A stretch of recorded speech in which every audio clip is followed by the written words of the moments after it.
ईश्वर गीता द्वितीय अध्याय। ईश्वर उवाच। श्री भगवान देवादिदेव शंकर जी ऋषियों के पूर्वोक्त प्रश्नों का उत्तर देते हुए बोले, हे मुनियों, मेरा यह विज्ञान जो आप सबको सुनाना चाहता हूँ अन अधिकारियों के लिए अवाच्य है और अत्यंत गोपनीय एवं सनातन है, जिसे देवता लोग तथा विद्वान ब्राह्मण यत्न करने पर भी जानने में समर्थ नहीं। इस ज्ञान को जानकर बहुत से ब्रह्मवादी द्विजोत्तम ब्रह्म भाव को प्राप्त हो गए, जिसके प्रभाव से पुनः जन्म मरण रूप संसार को प्राप्त नहीं होते हैं। गुह्य से भी गुह्यतम ज्ञान मैं आज भक्ति से युक्त तथा वेद रहस्य को जानने वाले आप सबसे कहता हूं। इसे प्रयत्न से गुप्त रखिएगा, क्योंकि अन अधिकारियों को यह ज्ञान नहीं सुनाया जाता। यह आत्म तत्व जिससे यह शरीर नाना प्रकार की चेष्टाओं को करने में समर्थ है, केवल निर्मल तथा अंतर्मल काम क्रोध आदि से रहित होने से, शुद्ध निरअव्यय होने से सूक्ष्म और जड़ का विकार न होने से सनातन, तथा समस्त प्राणियों के अंतःकरण में चिन्मात्र रूप से स्फुरित होने से एवं प्रकृति से परे होने से सबका साक्षी, सबका नियामक होने से इसे अंतर्यामी, समस्त शरीरों में व्यापक होने से पुरुष, सब में क्रियात्मक शक्ति प्रदान करने से प्राण, सबका ईश्वर होने से महेश्वर, सब कार्य जगत का अंत समय में संहार करने से काल, तथा समस्त जगत को अपने में लीन कर लेने पर उसे ही अव्यक्त कहते हैं। इस प्रकार वेद आत्मा के स्वरूप को बतलाता है। कृष्ण यजुर्वेदी श्वेता श्वेतरोपनिषद में इस प्रकार वेद का आदेश है, एक ही देव समस्त प्राणियों में व्यापक रूप से छिपा हुआ है, वही समस्त भूतों का अंतरात्मा है, समस्त कर्मों का स्वामी है, सबका साक्षी है, चेतन स्वरूप केवल और निर्गुण स्वरूप वाला है। कैवल्य उपनिषद में भी 100 एव विष्णु 100 प्राण 100 कालोग्नि 100 चंद्रमा, अर्थात वही विष्णु, वही प्राण, वही काल, अग्नि एवं चंद्रमा आदि स्वरूप वाला है। वह ईश्वरों का भी ईश्वर होने से महेश्वर कहा जाता है, अन्य देवताओं का भी देवता होने से उसे परमात्मा कहते हैं। अंतःकरण में स्थित होकर सबका नियमन करने से आत्मा को अंतर्यामी कहते हैं। इत्यादि श्रुतियों के प्रमाण से युक्त आत्मा का निरूपण यहाँ से आरंभ करके श्री कैलाशपति ने समस्त उपनिषद विद्या का रहस्य मुनियों को बताया है। इसका स्फुट रूप में विवेचन प्रकरण के अनुसार किया जाएगा। समस्त जगत का कारण आत्मा ही है, क्योंकि श्रुति उसी से समस्त विश्व की उत्पत्ति एवं उसी में लय भी बतलाती है। उसी ब्रह्म से समस्त जगत उत्पन्न होकर चेष्टा कर रहा है तथा अंत में उसी में जाकर लीन हो जाता है। उसी के जानने के लिए जिज्ञासा करनी चाहिए। ब्रह्म से ही समस्त जगत उत्पन्न होता है और उसी में प्रतिष्ठा को भी प्राप्त हो रहा है तथा अंत में उसी में लय भाव को भी प्राप्त हो जाता है। वही अद्वितीय ब्रह्म मैं हूं। इन दोनों प्रमाणों से ब्रह्म को उपादान एवं निमित्त उभय कारणत्व की सिद्धि होती है। ब्रह्म निमित्त एवं उपादान दोनों कारण वाला है। माया शक्ति की स्फुरणा से वह माई आत्मा नाना प्रकार के रूपों को धारण करता है। इस विषय में भी श्रुति बतलाती है। श्रुति इस प्रकार है, इंद्रो माया भी पुर रूप मीयते, अर्थात ब्रह्म अपनी माया शक्ति से नाना प्रकार के रूपों को बनाता है। माया से ही मायापति महेश्वर इस विश्व को उत्पन्न करता है तथा विश्व में उसी माया से अन्य जो जीव तत्व है वह नाना प्रकार की वासनाओं से बंधा हुआ है। परंतु परमार्थतः आत्म तत्व न संसार भाव को प्राप्त होता है, न संसार का विकार ही है, किंतु स्वयं प्रभु है। हे द्विजोत्तम मुनिगण, न तो वह पृथ्वी है, न जल है, न तेज है, न वायु है, न आकाश है, न प्राण है और न मन है, न इस समस्त कार्य वस्तुओं का कारण अव्यक्त ही है, न शब्द, स्पर्श, रूप, रस, गंधात्मक पंच विषय स्वरूप वाला ही है, न वह अहंकार है, न इनके ग्रहण करने वाली पंच ज्ञान इंद्रियों के अंतर्गत है, न हस्त, पाद, पायु, उपस्थ, मुख नामक पंच कर्मेंद्रियों के अंदर है, और कर्ता भोक्ता भी नहीं है, न वह प्रकृति पुरुष रूप से ही है, किंतु मन वाणी से अगोचर विलक्षण है। इसी भाव में श्रुति भी प्रमाण है। श्रुति इस प्रकार है, आत्मा में न पुण्य है, न पाप है, न उसका जन्म है, न नाश है, न वह देह, इंद्रिय, बुद्धि ही है, न पृथ्वी, जल, वायु, तेज अथवा आकाश है, न वह माया है और न प्राण है, अर्थात परमार्थ में केवल आत्म तत्व ही है। इस विषय में श्रुति भी कहती है। श्रुति इस प्रकार है, परमार्थ दशा में उत्पत्ति, विनाश, बंधन, शासन, मुक्त होने की इच्छा अथवा मुक्ति आदि होती ही नहीं। इसे ही परमार्थ दशा कहते हैं। इस प्रकार अध्यारोपावाद न्याय से जगत की उत्पत्ति एवं लय के क्रम का उपदेश पूर्वोक्त श्रुतियों के अनुसार इन श्लोकों में कहा गया। इस विषय में पूर्वोक्त बात की पुष्टि के लिए प्रकाश तथा अंधकार का दृष्टांत देते हैं। जैसे प्रकाश और अंधकार दोनों परस्पर विरोधी होने से एक नहीं हो सकते, उसी प्रकार इस दृश्यमान प्रपंच का तथा परमात्मा का संबंध नहीं बन सकता। और भी जैसे छाया और धूप लोक में परस्पर विलक्षण हैं, इसी प्रकार परमार्थ में प्रपंच एवं शरीरों में स्थित पुरुष संज्ञात्मक व्यवहार भी नहीं है। अर्थात द्वैत जनित कोई भी परमार्थ में व्यवहार नहीं है, क्योंकि द्वैत में ही विरोध आदि भावों की स्थिति है। जहां पर द्वैत है वहीं अनेक प्रकार के अनर्थ हैं। यदि परमार्थ दशा भी द्वैत भावापन्न होगी तो संसार के ही सदृश हो जाएगी। इसलिए इससे विलक्षण अद्वैत स्वरूप वाली उसकी स्थिति मानकर उपदेश किया गया। यही वैदिक सिद्धांत है, क्योंकि उपनिषदों में भी परमार्थ में एक आत्मा ही था ऐसा स्वीकार किया गया है। परमार्थ अवस्था में केवल एक आत्मा ही है, उस दशा में द्वैत का लेश भी नहीं था। इस बात को सहस्त्रों वेद के वचन प्रतिपादन करते हैं। इसलिए वैदिक ज्ञान की परमार्थ अवस्था का उपदेश इन श्लोकों द्वारा करते हुए आगे के श्लोकों में तर्क प्रमाण द्वारा उक्त सिद्धांत की पुष्टि करते हैं। यदि आत्मा स्वरूप से मलिन हो या किसी वस्तु का कार्य हो तो वह विकारी हो जाएगा।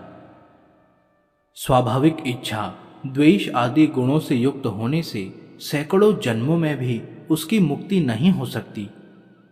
इस विषय में श्री वेदांत दर्शन का सूत्र प्रमाण है। श्रुतियों में आत्मा तत्व की नित्यता प्रतिपादित होने से आत्मा नित्य है।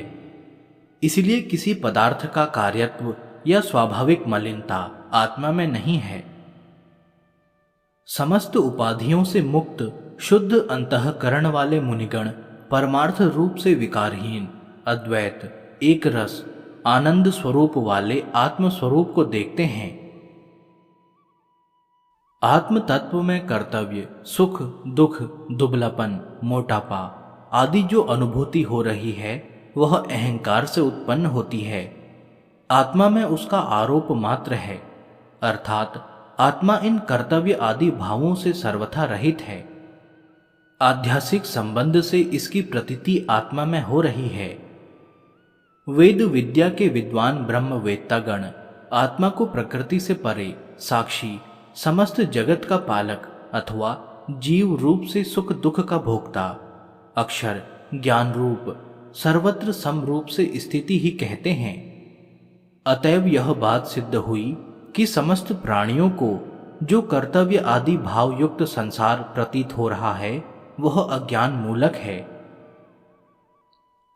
अज्ञान के बाध से यथार्थ ज्ञान जब उत्पन्न होता है, तब प्रकृति के सहित नित्य प्रकाशात्मक स्वयं ज्योति सर्वव्यापक पर पुरुष का तत्व ज्ञान होता है।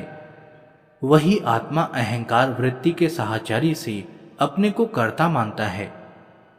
ऋषिगण अव्यक्त तथा नित्य सद असद उभयात्मक स्वरूप वाले आत्मा को प्रत्यक्ष देखते हैं, क्योंकि नाम रूपात्मक जगत जब तक आत्मा में प्रतीत हो रहा है तब तक उसे सत कहते हैं, और ब्रह्म ज्ञान के अनंतर जगत जब निवृत्त हो जाता है तब उसे ही असत कहते हैं। इस प्रकार जगत के सद असद दोनों स्वरूप ब्रह्म में कारण रूप से विद्यमान रहते हैं, इसीलिए उसे सद असद उभयात्मक कहते हैं। श्रुति भी इस भाव को पुष्ट करती है। सर्व खलविदम ब्रह्म नेह नानास्ति किंचन। यह दृश्यमान समस्त जगत परमात्मा से भिन्न नहीं है, तत्स्वरूप ही है, इसलिए ब्रह्म के ही दोनों स्वरूप हैं। ब्रह्मवादी गण जगत का कारण प्रकृति तथा पुरुष को बतलाते हैं। उन्हीं से संगत होकर कूटस्थ निर्विकार निरंजन होता हुआ भी आत्मा अपने स्वरूप को यथार्थ रूप से नहीं जान पाता। अनात्म वस्तुओं में जो आत्मविज्ञान हो रहा है, इसी से सुख दुख आदि हो रहे हैं। राग द्वेष आदि जितने दोष हैं, सब भ्रांति से आत्मा में प्रतीत हो रहे हैं।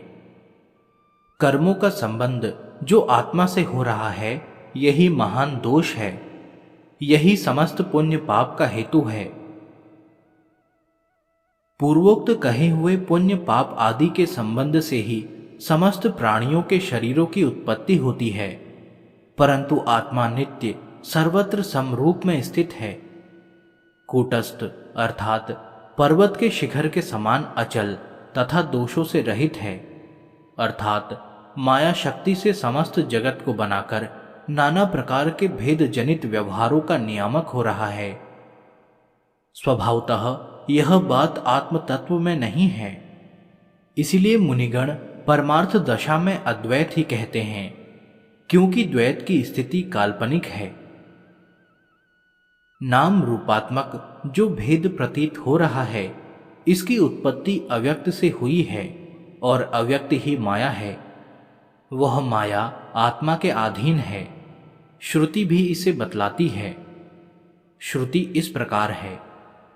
मूल प्रकृति प्रधान या अव्यक्त माया ही समस्त जगत का कारण है, और महेश्वर आत्मा ही माया का स्वामी है। परंतु माया के गुणों से उसके अर्थात आत्मा के स्वरूप में किसी प्रकार का विकार उत्पन्न नहीं होता। जैसे आकाश धूम के संपर्क से मलिन नहीं होता, उसी प्रकार अंतःकरणों के भावों से आत्मा निर्लेप है। जैसे स्फटिक मणि उपाधि के संबंध से रहित होकर शुद्ध केवल अपनी प्रभा से भासित होता है, उसी प्रकार अनेक उपाधियों से रहित होकर आत्मा भी अपने स्वरूप से प्रकाशित होता है। जैसे स्फटिक मणि के समीप लाल पुष्प के सन्निधान से स्फटिक सफेद होता हुआ भी लाल रंग वाला मालूम होता है, परंतु वास्तव में लाल रंग का स्फटिक से कोई संबंध नहीं है, उसी प्रकार आत्म तत्व में भी सुख दुख का संबंध जान लेना चाहिए। इस विषय पर कोई कोई केवल तार्किक ऐसा प्रश्न किया करते हैं कि आत्मा सर्वज्ञ है, उसको बुद्धि या अंतःकरण के संबंध से अल्पज्ञत्व आ जाता है, इसलिए जीवत्व को आत्मा से सर्वथा पृथक मानना चाहिए। परंतु यह सिद्धांत अश्रौत है तथा निर्युक्तिक भी है, क्योंकि अन्य के धर्म से कोई अन्य धर्मी नहीं हो सकता, इसमें कोई दृष्टांत नहीं है। जैसे आकाश में अग्नि जलती है, उससे दाह और प्रकाश दोनों वस्तुओं का संबंध है, परंतु आकाश में जलने से दाह और प्रकाश आकाश के धर्म नहीं हो सकते। उसी प्रकार आत्मा का बुद्धि से संबंध है, परंतु वास्तविक न होने से उससे आत्मा का कुछ भी नहीं बिगड़ सकता।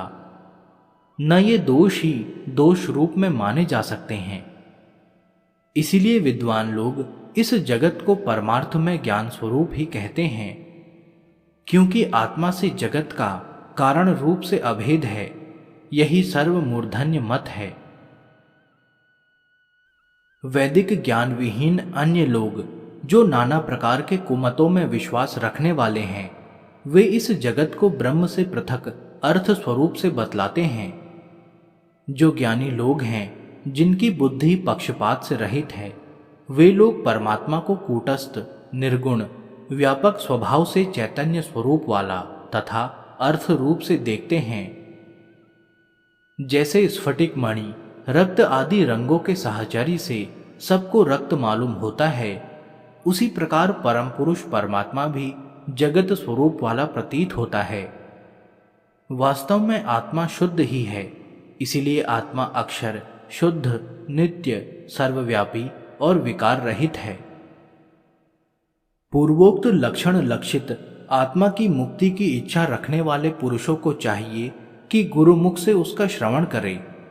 श्रवण करने के पश्चात तर्क की सहायता से मनन करे। तदंतर निधिध्यासन रूप से उसकी उपासना करे। इसी भाव को श्रुति भी कहती है। श्रुति इस प्रकार है, आत्मा तत्व का साक्षात श्रवण, मनन, निधिध्यासन करना चाहिए।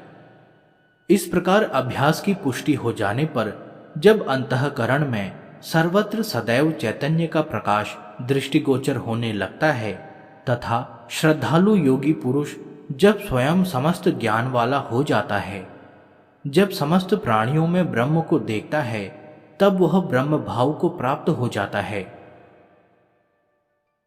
जब योगी समाधिस्थ होकर परब्रह्म में एकत्व को प्राप्त कर समस्त भूतों को नहीं देखता, तब वह केवल भाव को प्राप्त हो जाता है।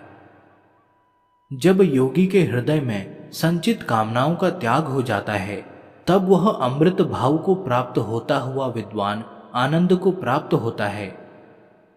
जब नानत्वमय भूतों की स्थिति को एक आत्मा से अभिन्न रूप में देखता है तथा उसी से समस्त जगत के विस्तार को जानता है, तब योगी ब्रह्म भाव को प्राप्त हो जाता है।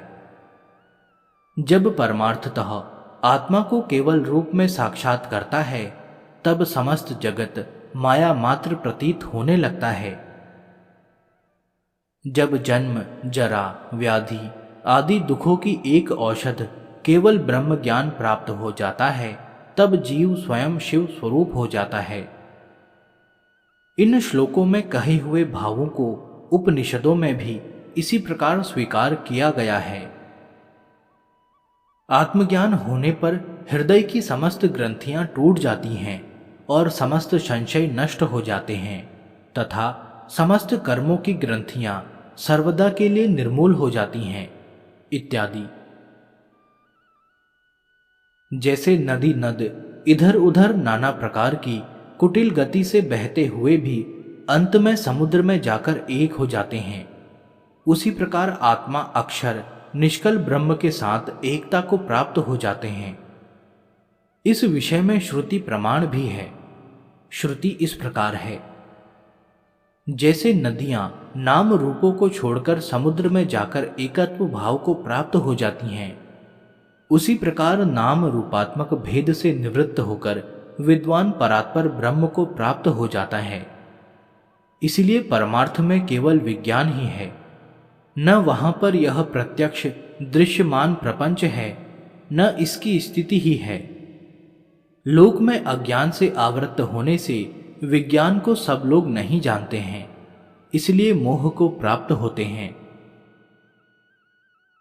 विज्ञान वस्तु निर्मल, सूक्ष्म, निर्विकल्प और विकार शून्य है। इससे भिन्न सब अज्ञान है।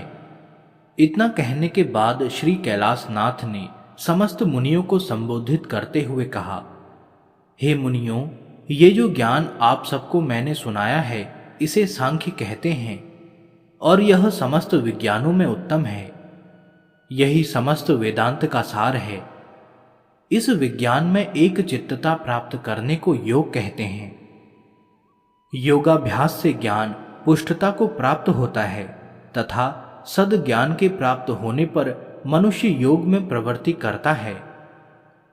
योग तथा ज्ञान के सम्मिलित होने पर मनुष्य को कहीं कोई वस्तु दुष्प्राप्य नहीं है। जो स्थल योगियों को प्राप्त होता है वही स्थान सांख्यवादी ज्ञानियों को अर्थात ब्रह्मवादियों को भी मिलता है। दोनों की समान रूप में एकता है। जो योग एवं सांख्य को विभिन्न रूप से देखता है वही तत्व वेदता है। हे ब्राह्मणों, निष्काम कर्म योगियों से भिन्न जो सिद्धियों के इच्छुक योगी हैं, जिनका चित्त नाना प्रकार के ऐश्वर्यों में आसक्त है, वे सब कुंठित बुद्धि वाले होकर जन्म मरण रूप संसार में डूबते हैं और इससे भिन्न सर्वसम्मत दिव्य निर्मल महान ऐश्वर्य जो श्रुतियों में प्रतिपादित है, उसको ब्रह्म ज्ञान एवं निष्काम कर्म योग तथा समाधि योग से देह के अंत में मनुष्य प्राप्त करता है।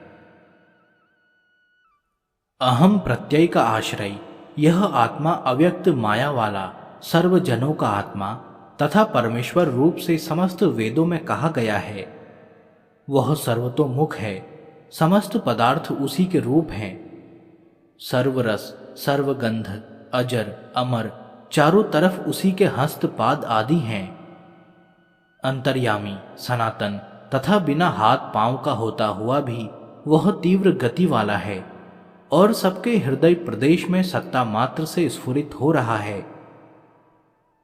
बिना नेत्र का समस्त वस्तुओं को देखता है तथा बिना कान के ही सब बातों का सुनने वाला है। यही बात उपनिषदों में कही है। आत्मा बिना हाथ पांव के ही समस्त वस्तुओं का ग्रहण करने वाला है। बिना नेत्र कर्ण के ही सब वस्तुओं का दृष्टा तथा सुनने वाला है। वह समस्त वस्तुओं का वेत्ता है।